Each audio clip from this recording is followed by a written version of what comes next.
بسم اللہ الرحمن الرحیم۔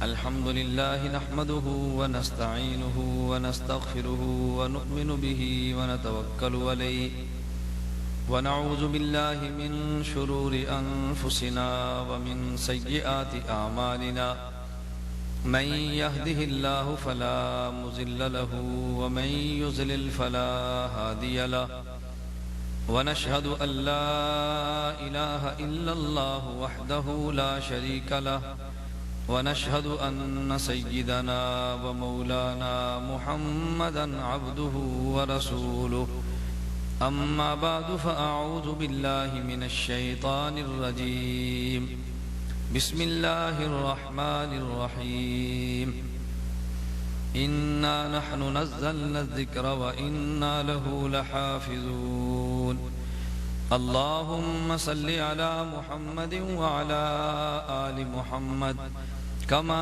صليت على إبراهيم وعلى آل إبراهيم إنك حميد مجيد اللهم بارك على محمد وعلى آل محمد كما باركت على إبراهيم وعلى آل إبراهيم إنك حميد مجيد۔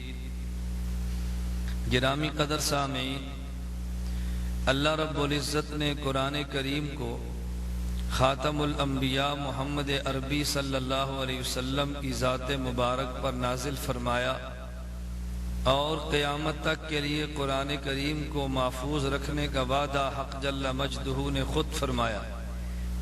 یوں کہیے کہ قرآن کریم کو نازل کرنے والی ذات بھی اللہ رب العزت کی ہے اور قرآن کریم کی حفاظت کا ذمہ لینے والی ذات بھی اللہ رب العزت کی ہے۔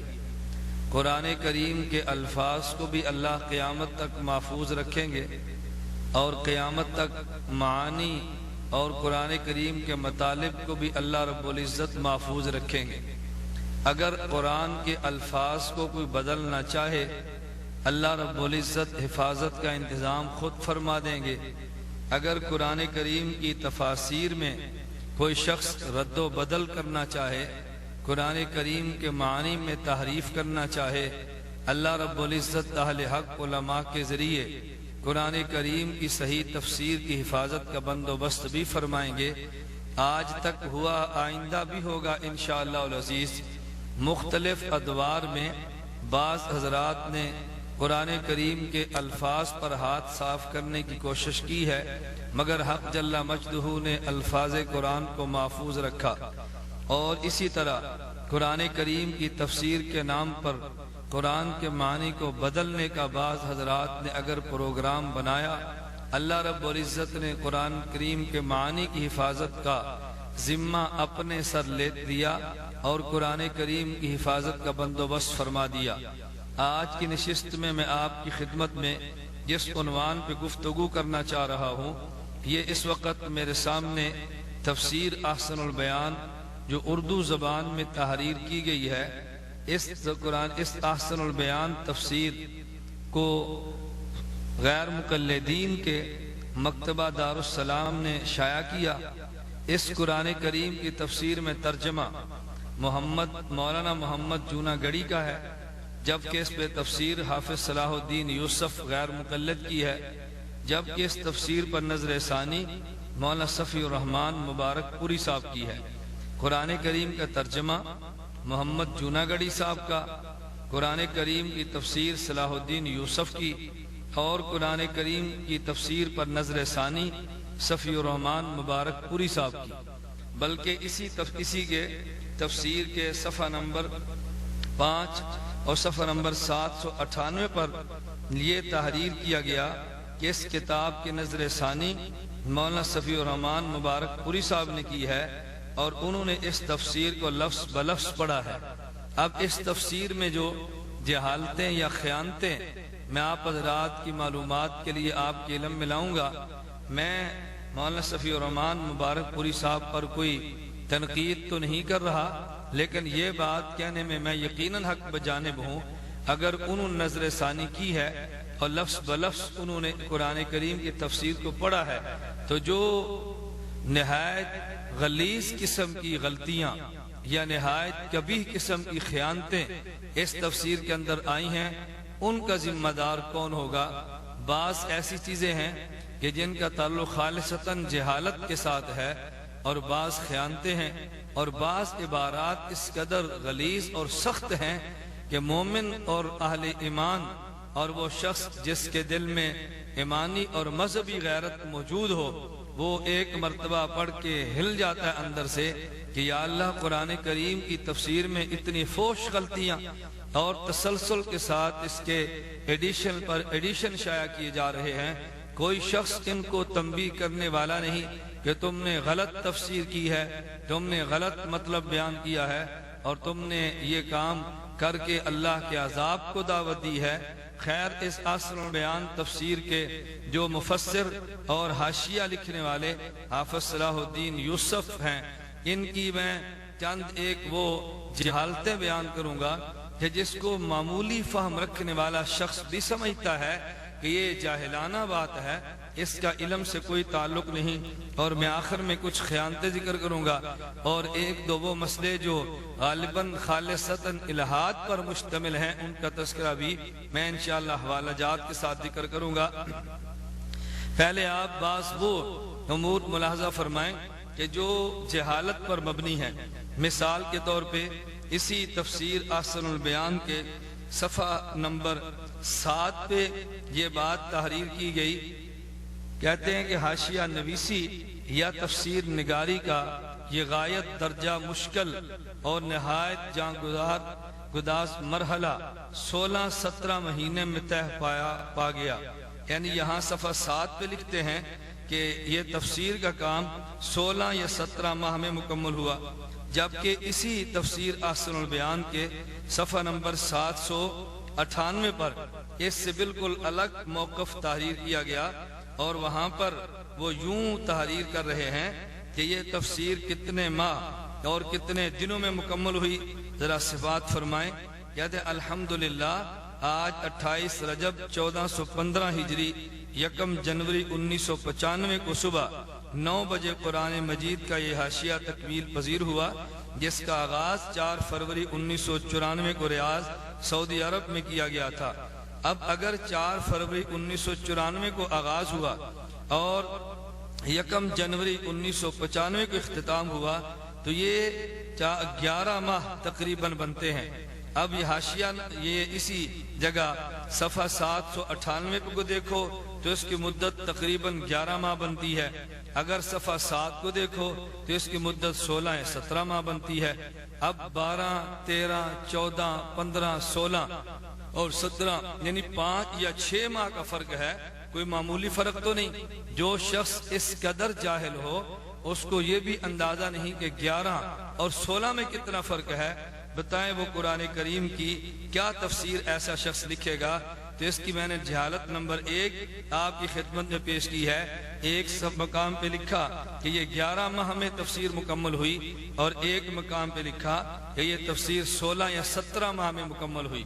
جہالت نمبر 2، صلاح الدین یوسف صاحب نے اسی تفسیر کے شروع میں اسی عرض مفسر کے نام پہ چند ایک صفحات تحریر کی ہیں۔ ان کے صفحہ 10 پہ جب عرض مفسر کے نام پہ تحریر کی جانے والی گفتگو ختم کیا تو آخر میں لکھتے ہیں صلاح الدین یوسف، جامع اہل حدیث، مدنی روڈ، مصطفیٰ آباد، لاہور۔ تاریخ درج کی ہے ربیع الاول 1516 ہجری بمطابق اگست 1995 ہجری۔ تو سامعین آپ حضرات خود ملاحظہ فرمائیں اور ذرا غور کریں کہ ربیع الاول 1516 ہجری کہاں اور اگست 1995 کہاں۔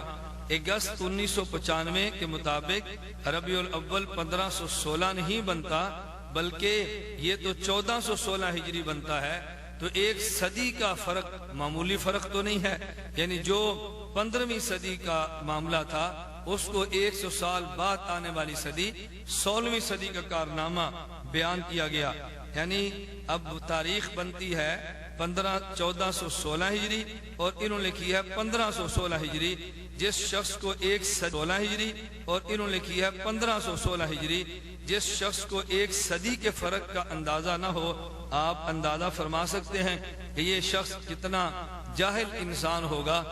جہالت نمبر انہی کی آپ ملاحظہ فرمائیں کہ جو مسلسل جہالتوں کا مظاہرہ کیا جا رہا ہے، یہی شخص اپنی اسی تفسیر کے یہ صفحہ نمبر 2 پہ جب سورۃ الفاتحہ کی تفسیر لکھ رہے ہیں تو سورۃ الفاتحہ کی تفسیر لکھتے ہوئے انہوں نے ایک بات تحریر کی اور دلائل دینے کی کوشش کی ہے کہ امام کے پیچھے مقتدی کو سورۃ الفاتحہ کی تلاوت نہیں کرنی چاہیے۔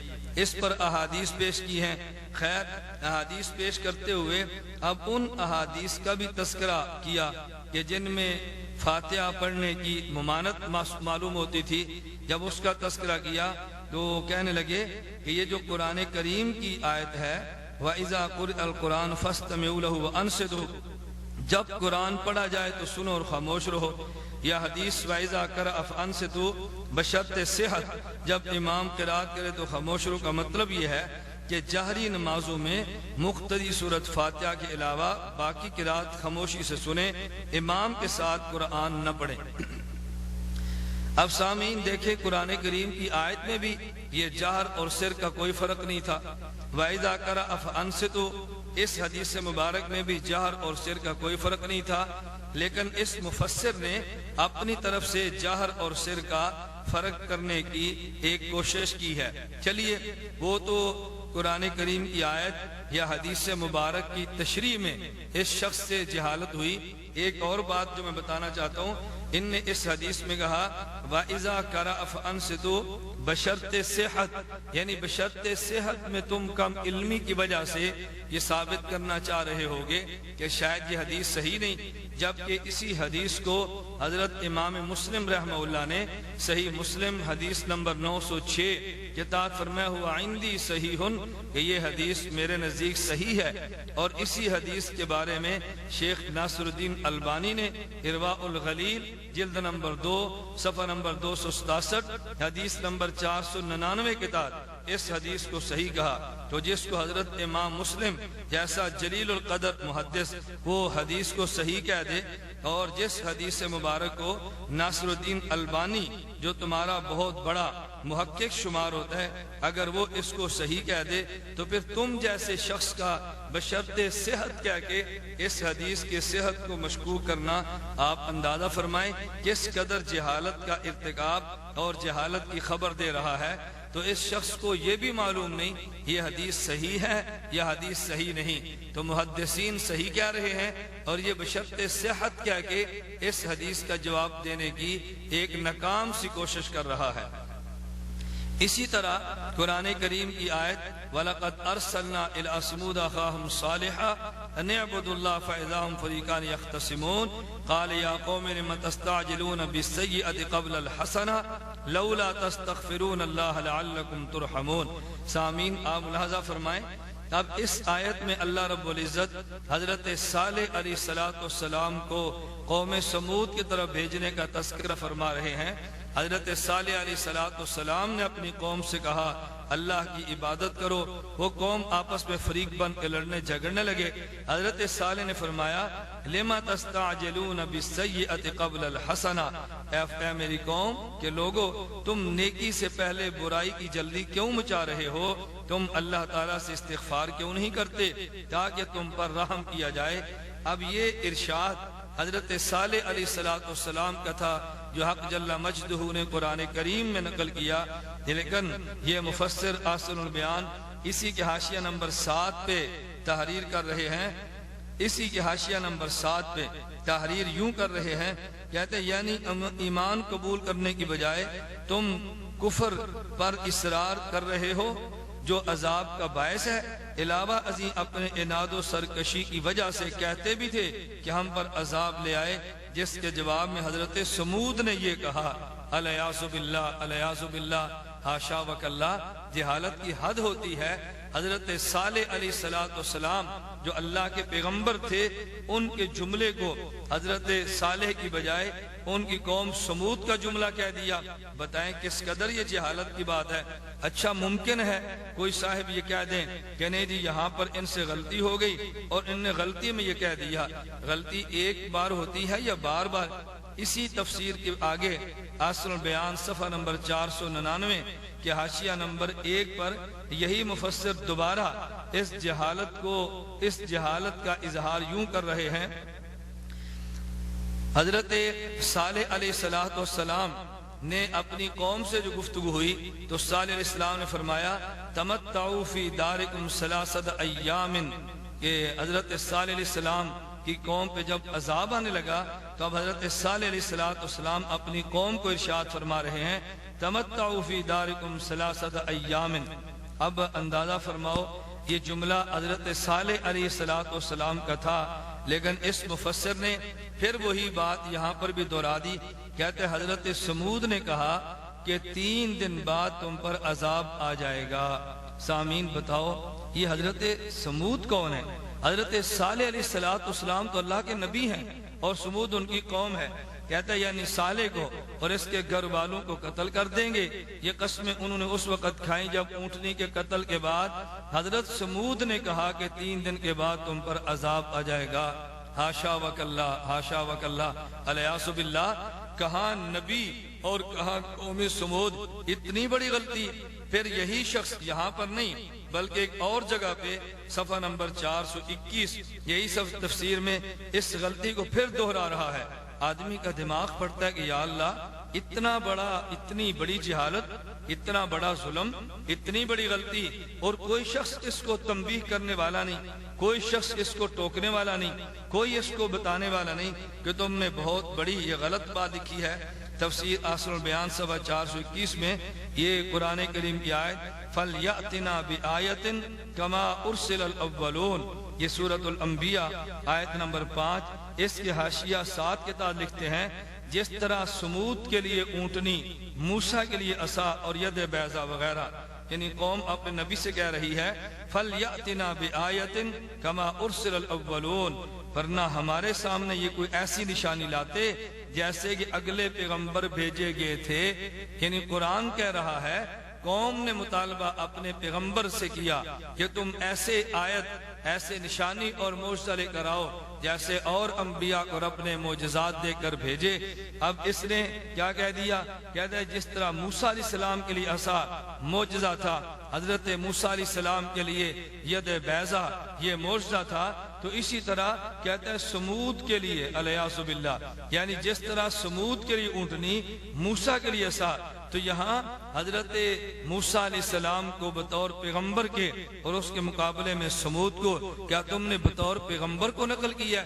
اور یہی قوم سمود جن کے بارے میں حق جل مجدہ سورۃ ہود کی آیت نمبر 68 کے تحت بڑی وضاحت کے ساتھ آج سورہ ہود کی آیت نمبر 68 میں اللہ رب العزت فرما رہے ہیں الا ان سمود کفروا ربہم الا بعدا لسمود، قوم سمود نے کفر کیا، یہ سمود تو کافر تھے۔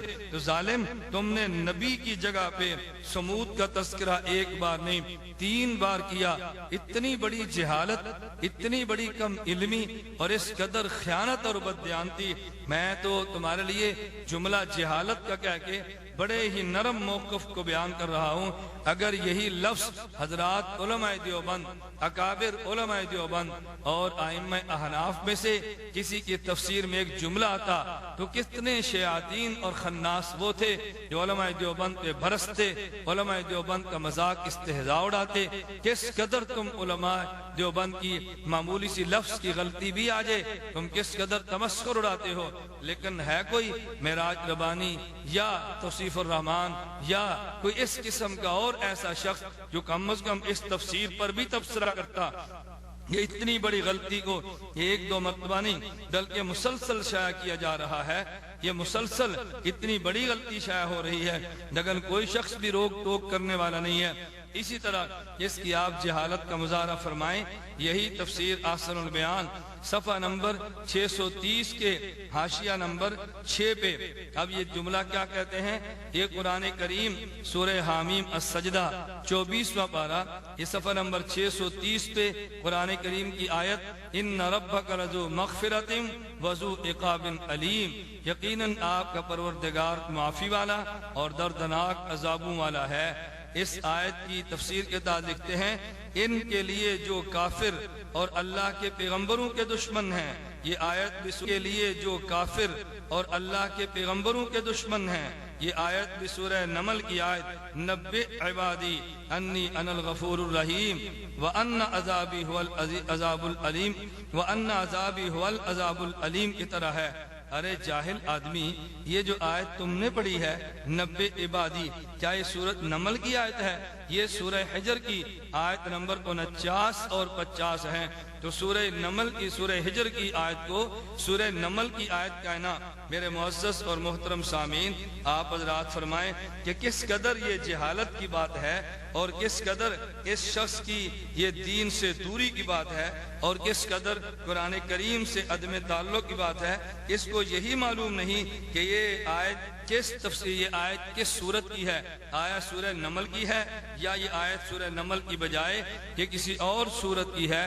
اللہ رب العزت ہمیں ان کی جہالتوں سے محفوظ رکھے، حق جل مجدہ ہمیں بات سمجھنے کی توفیق عطا فرمائے۔ تو میں نے جو آپ کی خدمت میں گزارش کی ہے وہ یہ بتانے کے لیے کہ ایک اتنا بڑا جاہل آدمی جب قرآن کریم کی تفسیر لکھے گا تو بتائیں وہ کس قدر قرآن کریم میں غلطیاں کرے گا۔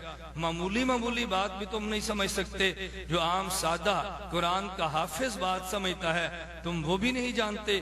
معمولی ریاضی کا علم رکھنے والا جو تواریخ میں فرق کر سکتا ہے، کیا تم وہ موٹا سا فرق بھی نہیں کر سکتے؟ چلیے یہ تو اس کی جہالت کی باتیں ہیں۔ اور اسی طرح ان شخصوں کی آپ جہالت پہ ذرا متوجہ ہوں، بڑی اہم قسم کی جہالت جو میں آپ کی خدمت میں عرض کر رہا ہوں، آپ ذرا اس کا ملاحظہ فرمائیں۔ اسی تفسیر احسن البیان کے صفحہ 7 پہ جناب ایک بات لکھتے ہیں، اور اس سے قبل میں ایک بات کہنا چاہتا ہوں، پہلے اس کو سمجھیں۔ وہ یہ کہ ایک ہے لفظ اللہ اور ایک ہے لفظ خدا۔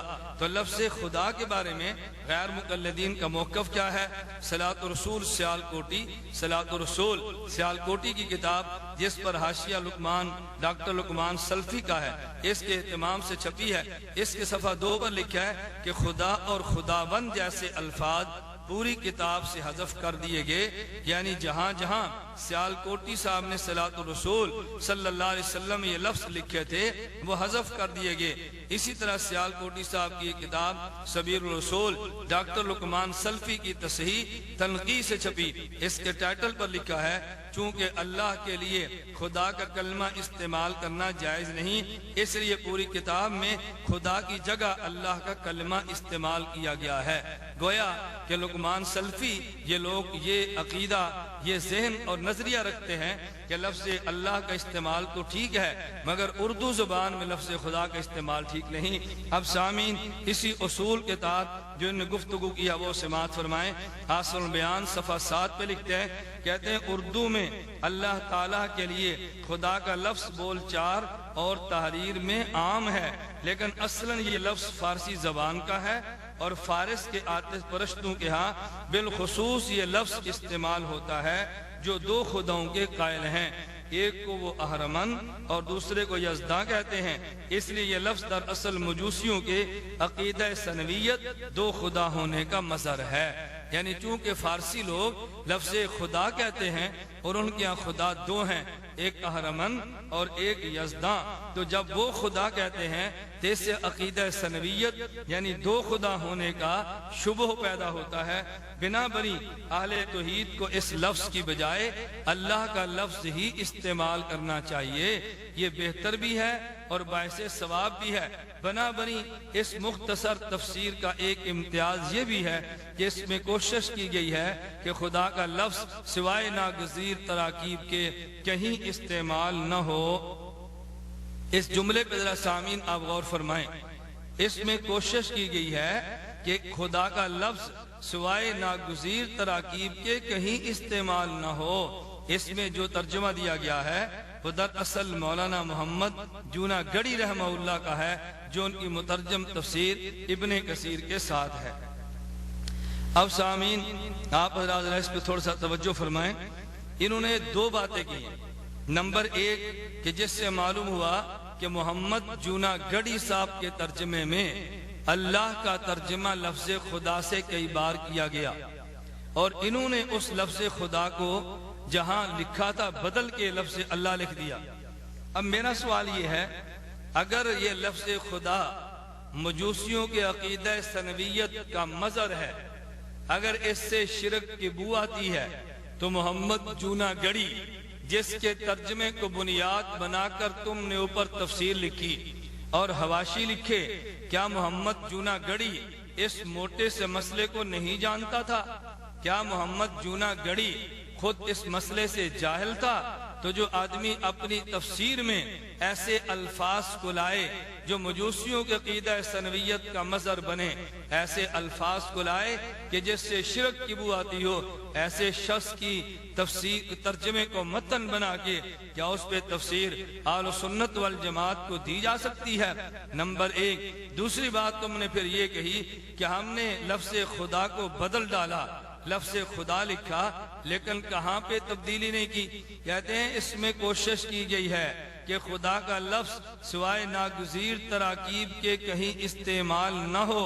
عجیب بات یہ ہے، اگر اس لفظ خدا میں ثنویت کی بو ہے، اگر لفظ خدا میں شرک کی بو ہے، اگر لفظ خدا میں یہ مجوسیوں کے عقیدے کا شبہ پڑتا ہے، پھر تراکیب کی وجہ سے باقی رکھنا یہ عام آدمی کی سمجھ سے باہر ہے۔ تراکیب کون سے ایسا عذر پیش آ جاتا ہے اردو زبان میں کہ لفظ اللہ لکھو تو ترکیب نہیں بنتی، لفظ خدا لکھو تو پھر ترکیب بن جاتی ہے۔ اگر ایسا عذر آ بھی جائے تو پھر عقیدے کو مقدم ہونا چاہیے، نہ کہ اردو تراکیب کو مقدم ہونا چاہیے۔ میرے دوستو اور محترم سامعین، آپ حضرات ملاحظہ فرمائیں، جو ہر آئے دن توحید کی رٹ لگاتے ہیں اور خود کو موحد کہہ کے احناف کو مشرک گردان رہے ہیں، ان حضرات کی توحید بس اتنی ہے، اگر ترکیب بدل جاتی ہے تو شرکیہ، ترکیب بدلنے کا خدشہ ہے تو شرکیہ لفظ لکھ دو، اور اگر ترکیب بدلنے کا خدشہ نہیں ہے تو پھر آپ یہ لفظ نہ لکھو۔ اس قدر جہالت کی باتیں اللہ رب العزت محفوظ فرمائے، یہ تمہیں ہی زیب دیتی ہیں، کم از کم اہل علم کو یہ بات زیب نہیں دیتی۔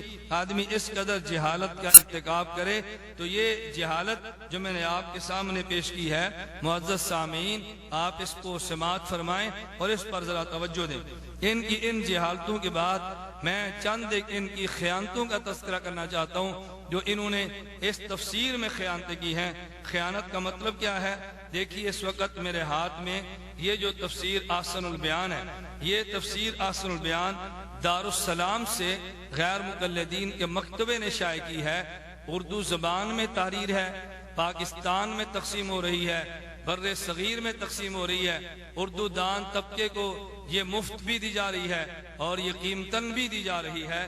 لیکن یہی تفسیر جب ان حضرات نے حکومت سعودیہ کو چھپنے کے لیے دی ہے، اور یہ تفسیر احسن البیان جو اس وقت میرے ہاتھ میں آپ کے سامنے موجود ہے، یہ تفسیر کا وہ نسخہ ہے جو حکومت سعودیہ نے شائع کیا ہے، تو میں چند ایک عبارات وہ پیش کرنے لگا ہوں کہ جو اگر پاکستان سے یا دارالسلام سے چھپنے والے نسخے کو دیکھے تو اس میں وہ عبارت موجود ہے، لیکن اگر سعودیہ حکومت کے شائع شدہ ایڈیشن کو دیکھے تو اس میں وہ عبارت موجود نہیں۔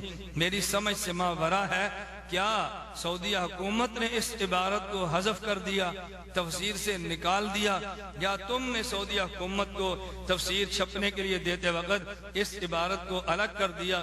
یہ فیصلہ سامعین آپ کریں، یا یہ فیصلہ ان مقلدین سے پوچھو کہ اس خیانت کا تم نے ارتکاب کیا یا ان جملوں کو نکال کے سعودیہ حکومت نے جرأت کا حق ادا کیا۔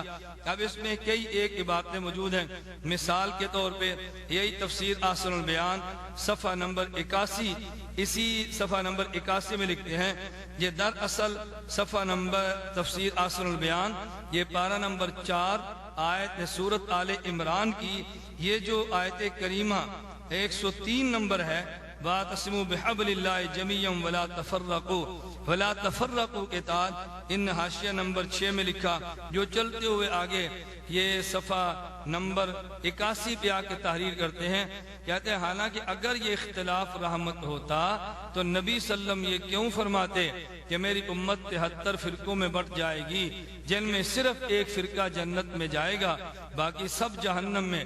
اب مسلمانوں کے تمام فرقے دعوے دار ہیں کہ جنتی فرقہ وہی ہے، لیکن اس کی جو پہچان نبی صلی اللہ علیہ وسلم نے بیان فرمائی ہے کہ وہ میرے اور میرے اصحاب کے طریقے پر ہوگا، ما انا علی و صحابی، اہل حدیث کے سوا کوئی اور اس کا مصداق ہی قرار نہیں پاتا، اب کے سوا کوئی اور اس کا مصداق ہی قرار نہیں پاتا۔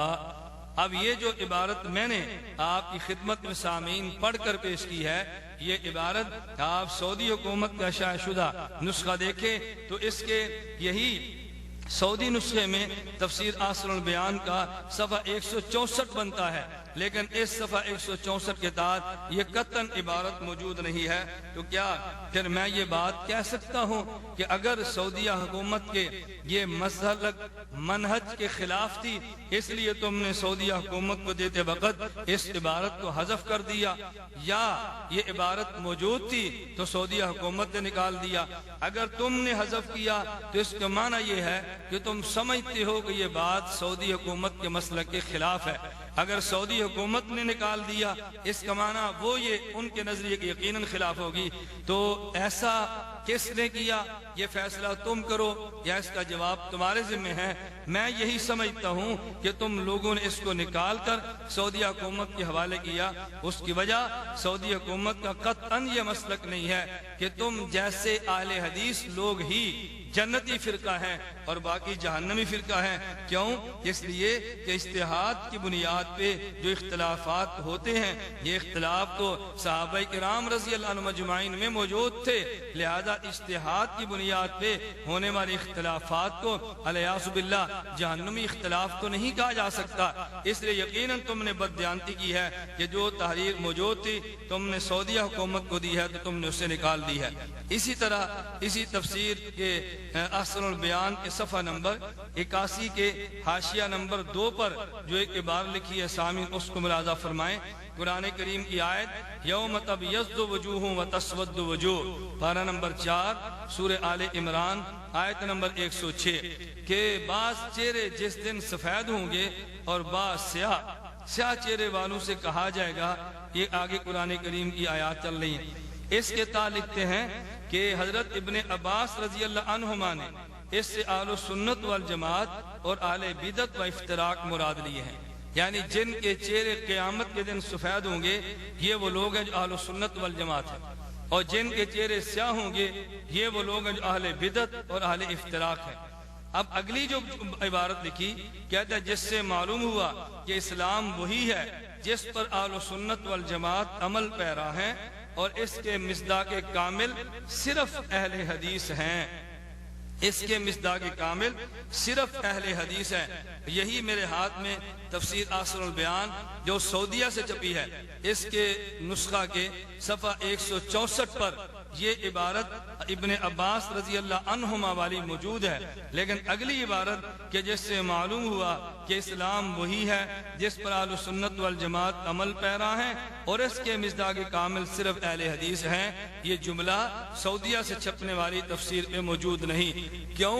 اس لیے کہ سعودیہ حکومت والے قطعاً احناف، مالکیہ، شوافی اور حنابلہ ان کو اہل سنت والجماعت سے خارج قرار نہیں دیتے، بلکہ ان فرقوں کو اہل سنت والجماعت کے ناجی فرقوں میں شمار کیا جاتا ہے۔ اب اگر اس عبارت کو رکھ لیا جاتا تو یقیناً یہ سعودی حکومت کے مسلک، سعودی حکومت کے مشرب کے خلاف تھی، اس لیے اس عبارت کو یہاں سے حذف کر دیا گیا، کیونکہ اس قدر بددیانتی کا مظاہرہ کرتے ہوئے تم نے سعودی حکومت کے ساتھ بھی دغا بازی کرنے سے کام نہیں لیا۔ اللہ رب العزت حفاظت فرمائے کہ اس قدر یہ بددیانتی اور خیانت اور بے باکی اور یہ دین کے معاملے میں جرأت کی بات ہے۔ تفسیر آسر البیان صفحہ نمبر 113 حاشیہ نمبر 4 میں یہ پارہ نمبر 5 سورۃ النساء اس قرآن کریم سورہ پارہ نمبر 5 اور سورۃ النساء اس کی آیت نمبر 64 کے تحت جو حاشیہ لکھا وہ ملاحظہ فرمائیں. وما ارسلنا من رسول الا ليطاع باذن الله ولو انهم اذ ظلموا انفسهم جاءوك فاستغفروا الله واستغفر لهم الرسول لوجدوا الله توابا رحیما. اللہ رب العزت ارشاد فرما رہے ہیں میں نے پیغمبر اس لیے بھیجا کہ لوگ پیغمبر کی اطاعت اللہ کے حکم سے کریں. پیغمبر کی اطاعت اللہ کے حکم سے کی جائے. اگر وہ لوگ کوئی جرم کر لیں، اپنی جانوں پر ظلم کر لیں، نبی کے پاس آئیں، اللہ سے معافی مانگیں اور رسول صلی اللہ علیہ وسلم بھی ان کے لیے معافی مانگیں تو وہ یقیناً اللہ تعالیٰ کو معاف کرنے والا اور مہربان پائیں گے. اس آیت کے تحت یعنی لکھا ظاہر بات ہے کہ اپنے پس منظر کے لحاظ سے بھی اور الفاظ کے اعتبار سے بھی اس ہدایت کا تعلق صرف آپ صلی اللہ علیہ وسلم کی زندگی سے تھا. لیکن بعض لوگ کہتے ہیں کہ آج بھی روزہ نبوی پر استغفار کی لیے حاضری ایسی ہی ہے جیسے آپ کی زندگی میں تھی. انا للہ و انا الیہ راجعون تف ہے ایسے فہم قرآن پر اور 1000 بار توبہ ہے ایسی تفسیر قرآن سے. عجیب بات ہے اگر یہ موقف جو تم نے بیان کیا کہ نبی کریم صلی اللہ علیہ وسلم کی جس طرح دنیا والی زندگی میں پیغمبر سے جا کے استغفار کی درخواست کرائی جا سکتی تھی اور آج نبی پاک صلی اللہ علیہ وسلم کے روضہ مبارک پہ جا کے استغفار کی درخواست کرنا غلط ہے، تو یہ جو تم نے اس موقف کی تردید کی ہے، یہ جب سعودیہ حکومت کو چھپنے کے لیے تفسیر دی ہے اس میں تم نے کیوں حذف کیا؟ تفسیر احسن البیان جو سعودی حکومت کا نسخہ ہے اس کے صفحہ نمبر 233 پر یہ ساری عبارت موجود ہے، لیکن وہاں پر یہ جملے قطعاً موجود نہیں، جس سے معلوم ہوا کہ یہ نظریہ جو تم نے بیان کیا سعودیہ حکومت کے مسلک کے خلاف تھا، تم نے حذف کر لیا. سامعین میں آج بھی آپ کو دعوت دیتا ہوں اللہ رب العزت آپ کو مدینہ منورہ نبی کریم صلی اللہ علیہ وسلم کی قبر مبارک تک اگر جانے کی توفیق عطا فرمائے. آپ مسجد نبی میں اگر تشریف لے جائیں، رسول اکرم صلی اللہ علیہ وسلم کے روضہ مبارک پر حاضری کا موقع ملے، میں سامعین سے بھی کہوں گا اور غیر مقلدین سے بھی کہوں گا، خصوصاً اگر میری یہ کیسٹ اور میری یہ گفتگو حافظ صلاح الدین یوسف صاحب تک پہنچے تو ان کو بھی چاہیے نبی کریم صلی اللہ علیہ وسلم کے روضے پر تشریف لائیں اور نبی کریم صلی اللہ علیہ وسلم کے روضہ مبارک سے قبلے کی جانب آپ کھڑے ہوں تو رسول اکرم صلی اللہ علیہ وسلم کا مواجہہ شریف، اس کے بعد ایک قبلہ روضہ مبارک کا ایک ستون ہے، اس کے بعد پھر وہ سوراخ جہاں پر قبر مبارک حضرت خلیفۃ رسول اللہ صلی اللہ علیہ وسلم سیدنا ابو بکر صدیق رضی اللہ عنہ کی ہے، اس کے بعد پھر ایک ستون ہے، اس ستون کے بعد پھر وہ سوراخ ہے کہ جس میں اندر سے قبر نظر آتی ہے امیر المومنین حضرت عمر بن خطاب رضی اللہ عنہ کی. تو سامعین میں آپ کو دعوت دیتا ہوں آپ تشریف لائیں اور وہاں جا کر خود آنکھوں سے ملاحظہ کریں. صلاح الدین یوسف صاحب بھی جائیں اور جا کر خود دیکھیں وہاں جو 2 ستون ہیں، اگر آپ قبلے کی طرف پشت کر کے نبی پاک صلی اللہ علیہ وسلم کے روضے کی طرف منہ کر کے کھڑے ہوں گے تو وہ ستون جو آپ کے دائیں جانب آئے گا نبی کریم صلی اللہ علیہ وسلم کے اقدام عالیہ کی طرف ہوگا. اس ستون پہ شعر لکھا ہوا ہے، اس ستون پر ایک شعر درج ہے اور وہ ستون جو آپ کے بائیں طرف آئے گا اس ستون پر دوسرا شعر درج ہے. وہ شعر وہ ایک واقعے کے تحت درج ہے. مفسرین نے ایک واقعہ اپنی تفاسیر میں نقل کیا ہے اور یہ واقعہ حضرت امام نووی رحمہ اللہ نے کتاب المناسک کے اندر بھی بیان کیا ہے. ایک عاشق رسول صلی اللہ علیہ وسلم حضور اکرم صلی اللہ علیہ وسلم کی قبر مبارک پہ آئے اور انہوں نے آ کے رسول اکرم صلی اللہ علیہ وسلم کو سلام عرض کیا، پھر قرآن کریم کی یہ آیت پڑھی اور پھر اس آیت سے استدلال کرتے ہوئے انہوں نے عرض کیا کہ یا رسول اللہ میں بھی اللہ پاک سے گناہوں کی معافی مانگتا ہوں، آپ بھی میرے گناہوں کی معافی اللہ پاک سے مانگیں. نبی کریم صلی اللہ علیہ وسلم کی قبر پہ حاضر یہ جملہ کہا اور پھر حضور اکرم صلی اللہ علیہ وسلم کے قبر مبارک پہ انہوں نے یہ اشعار پڑھے. یہ 2 اشعار آج بھی ان ستونوں پر درج ہیں. انہوں نے کہا یا خیر ما دفنت بالقاء اعظمہ فتاب من طیبہن من القاء والاکم نفس الفداء لقبر انت ساکنہ فیہ الجود والعفاف والکرم. یہ آج بھی اشعار درج ہیں.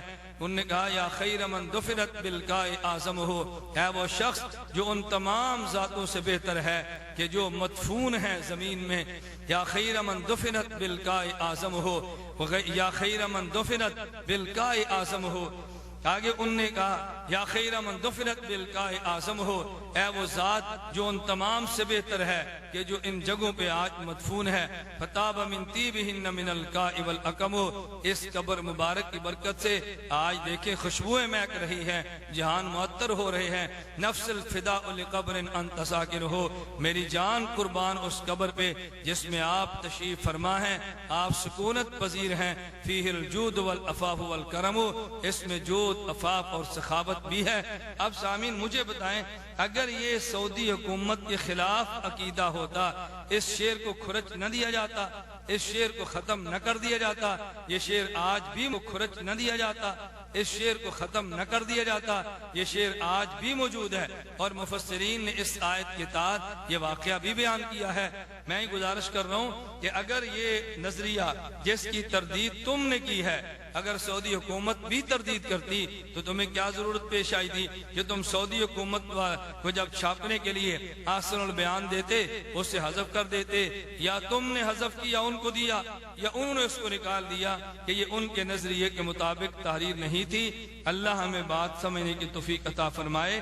اور اسی تفسیر احسن البیان کے صفحہ نمبر 129 حاشیہ نمبر 4، یہ جو دارالسلام سے چھپا ہے، اس میں سورہ پارہ نمبر 5 اور سورۃ النساء، پارہ نمبر 5 اور سورۃ النساء آیت کریمہ انکم اذم مثلہم ان اللہ جامع المنافقین والکافرین فی جہنم جمیعا۔ اللہ رب العزت اس آیت کریمہ میں نبی کریم صلی اللہ علیہ وسلم پہ جو قرآن کریم اتارا، اس آیت کریمہ میں ایک مسئلہ ارشاد فرما رہے ہیں کہ جب تم اللہ کی آیات کے ساتھ کفر ہوتا ہوا سنو، اس کا مذاق اڑاتا ہوا سنو، پھر وہاں ان کے ساتھ نہ بیٹھو یہاں تک کہ وہ لوگ کسی اور بات کے اندر مشغول نہ ہو جائیں۔ اگر تم بیٹھے رہو گے پھر تم بھی ان جیسے بن جاؤ گے۔ اس کے تحت حاشیے میں لکھتے ہیں، امام شوکانی فرماتے ہیں کہ انہی میں درس و تدریس کے وہ حلقے بھی آ جاتے ہیں جہاں تقلیدی آراء کے مقابلے میں قرآن اور حدیث نبوی کا رد اور اس کا استہزاء کیا جاتا ہے۔ بہرحال اس قسم کی تمام مذکورہ مجالس میں شرکت سخت گناہ ہے۔ میرے معزز سامعین، یہی عبارت جب سعودی نسخہ صفحہ 265 پر یہ تفسیر موجود ہے، وہاں اس جملے کو حذف کر دیا گیا، وہاں یہ جملہ موجود نہیں ہے۔ کیوں؟ اس لیے کہ ان کے علم میں ہے سعودی حکومت ائمہ اربعہ کے مقلدین کے بارے میں اس غلط فہمی کو قطعاً قبول کرنے کے لیے تیار نہیں ہے۔ وہ چاروں مسالک کو ترجیح دیتی ہے اور چاروں مسالک کے علماء کو تسلیم کرتی ہے، چاروں ائمہ کے مقلدین کے ساتھ پیار اور محبت کا معاملہ فرما رہے ہیں۔ اگر نا یقین ہے، اب تو بحمد اللہ تعالی سعودیہ حکومت میں باقاعدہ ہیئت کبار العلماء میں اس بالکل حنفی، شافی اور مالکی، حنبلی چاروں مسلک کے علماء کو نمائندگی دی گئی ہے، اور اس میں کوئی ایک بھی غیر مقلد نہیں کہ جس کو نمائندگی دی گئی ہو۔ چاروں مسالک کے علماء کو نمائندگی دینا اس بات کی دلیل ہے کہ سعودیہ حکومت کے ہاں مقلدین کی عزت احترام ہے، یہ تقلیدی آراء کو تسلیم کرتے ہیں۔ یوں نہیں کہ تمہاری طرح سعودیہ حکومت بھی مقلدین کے خلاف وہی لہجہ رکھتی ہو جو لہجہ تم رکھتے ہو۔ خیر، تفسیر احسن البیان صفحہ نمبر 266 حاشیہ نمبر 2 پہ لکھا ہے، یہ پارہ نمبر 11 سورہ توبہ، پارہ نمبر 11 اور سورہ توبہ، لا تقم فیہ ابدا لمسجد اسس علی التقوی من اول یوم احق ان تقوم فیہ۔ یہاں تذکرہ کیا گیا پہلے مسجد زرار کا کہ وہ مسجد جو منافقین نے مدینہ منورہ میں اس غرض سے بنائی کہ وہاں مسلمانوں میں انتشار اور تفریق کا بیج ڈالیں اور مسلمانوں میں اختلافات پیدا کریں۔ اللہ رب العزت نے فرمایا میرے پیغمبر اس مسجد میں آپ کبھی کھڑے نہ ہوں۔ اس آیت کے تحت لکھتے ہیں، اس سے علماء نے استدلال کیا ہے کہ جو مسجد اللہ کی عبادت کی بجائے مسلمانوں کے درمیان تفریق پیدا کرنے کی غرض سے بنائی جائے وہ مسجد ضرار ہے، اس کو ڈھا دیا جائے تاکہ مسلمانوں میں تفریق و انتشار پیدا نہ ہو۔ لیکن اس امت مسلمہ میں ایسے ظالم بھی پیدا ہوئے جنہوں نے تفریق کی بنیاد پر نئی نئی مسجدیں ہی نہیں بنائی بلکہ خود خانہ کعبہ کے اندر 4 مصلے قائم کر کے مسلمانوں کو 4 ٹکڑوں میں تقسیم کیے رکھا۔ فَإِنَّا لِلَّهِ وَإِنَّا إِلَيْهِ راجعون۔ اللہ تعالیٰ مغفرت فرمائے۔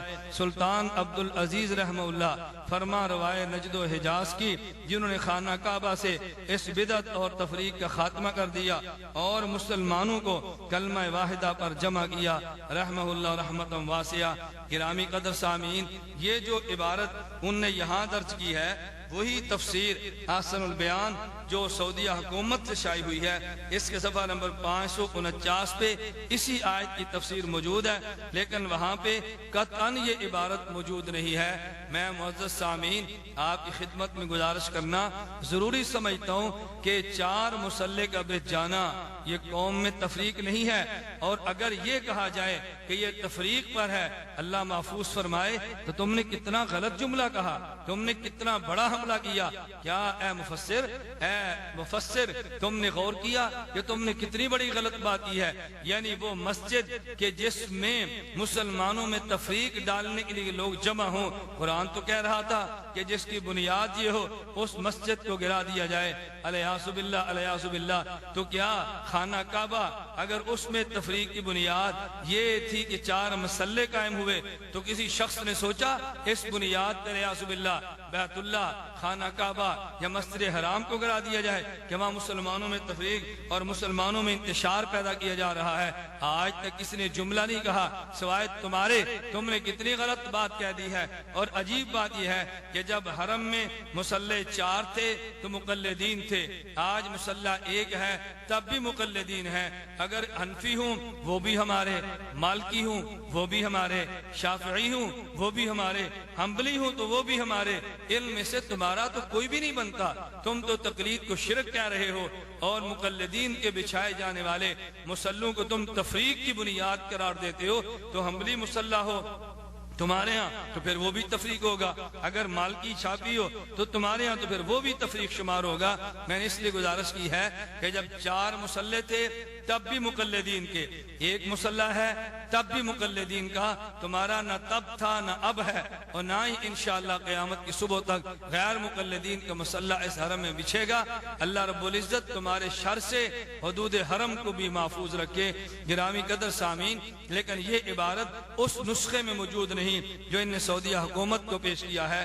اب آئیے تفسیر احسن البیان صفحہ 105 کے حاشیہ نمبر 1 کو ملاحظہ فرمائیں۔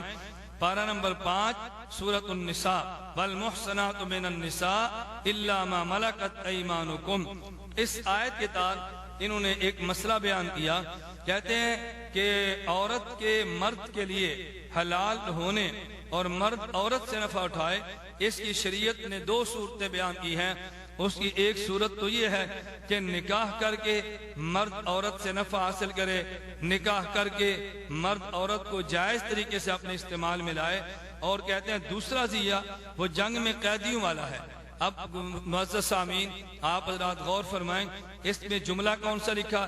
کہتے ہیں دوسرا ذریعہ جنگ میں قیدیوں والا تھا کہ کافروں کی قیدی عورتوں کو مسلمانوں میں تقسیم کر دیا جاتا تھا اور وہ ان کی لونڈیاں بن کر ان کے پاس رہتی تھیں۔ اس دور میں قیدیوں کے لیے کوئی بین الاقوامی قانون موجود نہیں تھا، اس دور میں قیدیوں کے لیے کوئی بین الاقوامی قانون تو تھا نہیں، اس لیے اس دور کے اعتبار سے بہترین حل تھا۔ الیاذ باللہ، اتنا بڑا الہاد، اتنا بڑا جرم، شریعت کے قانون پہ اعتراض، یعنی یوں کہنا چاہتے ہیں کہ چونکہ اس وقت بین الاقوامی قانون موجود نہیں تھا، اس لیے شریعت نے کافر عورت کو بطور لونڈی مسلمان مرد کے حرم میں رکھنے کی اجازت دی۔ تو کیا اگر کوئی بین الاقوامی قانون آ جائے تو پھر شریعت کے حکم کو بدل دیا جائے گا؟ تم یہ بتاؤ، کیا قرآن کا قانون ازلی اور ابدی نہیں ہے؟ کیا قرآن کا قانون قیامت تک کے لیے نہیں ہے؟ کیا قرآنی قانون عالمگیر نہیں ہے؟ کیا قرآنی قانون دنیا بھر میں ہر خطے میں بسنے والے مسلمان کے لیے نہیں ہے؟ پھر بین الاقوامی قانون کے ہونے کا مطلب کیا ہوا؟ کیا تم یہ تاثر دینا چاہتے ہو کہ قانون اس وقت ہے جب بین الاقوامی قانون موجود نہ ہو؟ اگر بین الاقوامی قانون آ جائے پھر قرآن کے حکم کو ختم کر دیا جائے گا۔ اور یہی وجہ، چونکہ تمہارے علم میں تھا یہ تم نے جرم کیا، تمہارے علم میں تھا تم نے یہ بات غلط تحریر کی ہے، تمہارے علم میں تھا یہ جملہ الہات پر مبنی ہے، اس لیے جب یہی تم نے تفسیر چھپنے کے لیے تفسیر احسن البیان تم نے سعودی حکومت کو دی ہے، اسی تو حکومت کو دی جانے والے اس کے 215 پہ یہ تفسیر موجود ہے، لیکن اس میں قطعاً وہ مسئلہ قطعاً وہ جملہ موجود نہیں۔ کہتے ہیں اس لیے یہ اس دور کے اعتبار سے بہترین حل تھا، یہ جملہ حذف کر کے تم نے سعودیہ حکومت کے حوالے تفسیر کو کیا۔ تمہیں بہت خوبی معلوم ہے کہ چونکہ یہ جملہ الہات پر مبنی ہے، جو سعودیہ مسلمان حکومت کے لیے قطعاً قابل قبول نہیں ہے۔ گرامی قدر سامعین، میں نے آج کی نشست میں ان کی خیانتیں اور ان کی بددیانتیں آپ کے سامنے رکھی ہیں۔ 6 خیانتیں بیان کی ہیں، 6 ان کی جہالتیں بیان کی ہیں، اور 7 ان کی خیانتیں اور بددیانتیں آپ کے سامنے رکھی ہیں، تاکہ آپ کے علم میں آئے کہ یہ تفسیر احسن البیان جو اس وقت شائع کی جا رہی ہے، یہ علم میں آئے کہ یہ تفسیر احسن البیان جو اس وقت شائع کی جا رہی ہے، یہ تفسیر احسن البیان اس میں کس قدر جہالتوں سے اور کس قدر خیانتوں سے کام لیا گیا۔